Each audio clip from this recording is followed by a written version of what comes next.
You think your biggest failure destroyed you. That moment when everyone saw you fall, when your name became a whisper, a joke, a warning. You thought that was the end. But here's the truth no one tells you. Public failure is not destruction, it is exposure. And exposure, in the hands of a strategist, is a weapon. Because while everyone else is busy watching you collapse, you're watching them reveal themselves. Their greed, their arrogance, their impatience.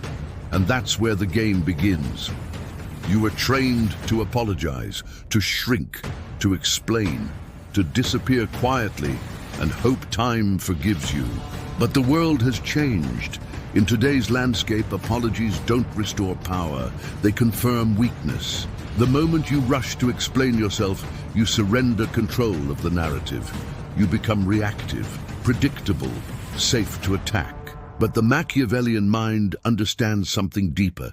Visibility during failure is not a risk, it's leverage. Because when you stay visible, you force your enemies to act, and when they act too quickly, they expose everything.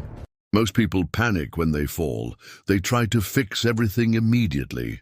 That's the mistake, because power doesn't come from reacting fast. It comes from waiting while others lose control. This is called the controlled burn. You let the narrative spread. You let people talk. You let your critics celebrate too early. Why?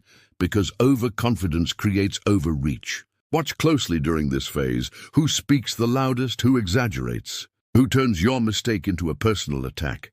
These people are no longer observers. They've revealed themselves as players. And players can be trapped.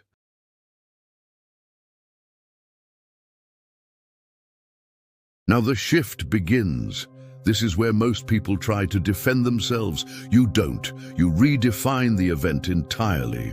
You take the failure and you reposition it, not as a mistake, but as a test, a stress point, a filter.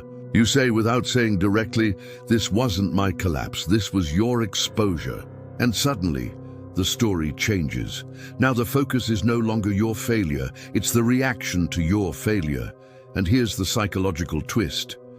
People love an underdog. Even the same crowd that doubted you begins to watch differently. Not because you begged for forgiveness, but because you refused to break. Now you do something unexpected. You become transparent, but not weak, strategically transparent. You acknowledge just enough truth to disarm your critics.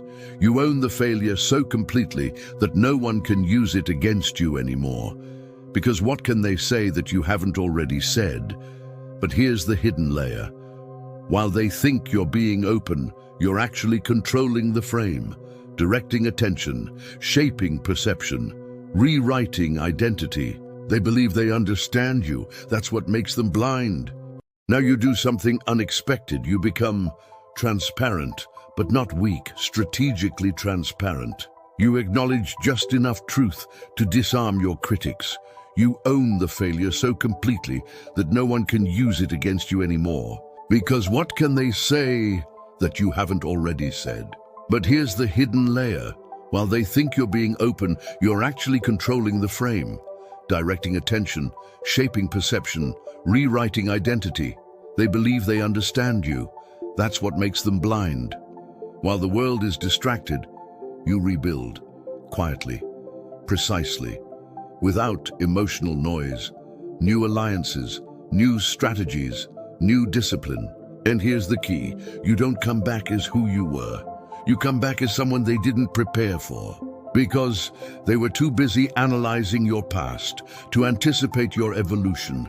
By the time they realize, you're already ahead.